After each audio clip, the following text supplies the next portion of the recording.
Hormatu yadgasine diye mehrubarını oğullar Allah Teala'nın bir bide verir güne şükür ediyor. Sever yine bugün bir baktım burada dur artan canım o zoğunluğu verdik şahirin bir şükür elhamdülillah diye bir boşlukta okap yarıya eseriye artan canım da vurdun. Olsun bir bereketin bol vurdun. Bir belen teneler, bir belen fırsatlar o zoğunu getirdi ve o netibe şu boşluklarını yadgıda koyuyor. Garı kimin kimdiği ahir son biliniye. Ahir son biliniye.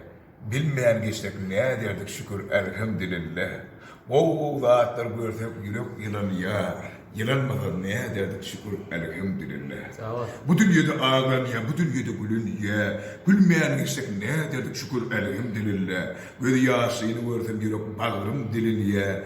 Dilinmedi ne derdik şükür. Şükür elhamdülillah. Kişiye yaxşılık etsin, yaxşılıdır diliye.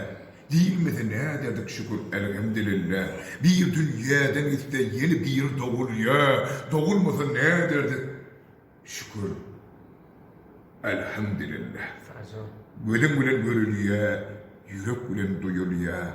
Duyulmasa ne derdik şükür elhamdülillah. Yağdırdınım ey Allah, yalkadınım ey Allah. Yalkamasın ne derdik şükür elhamdülillah. Ay fazla ol. Şükür mü doğru?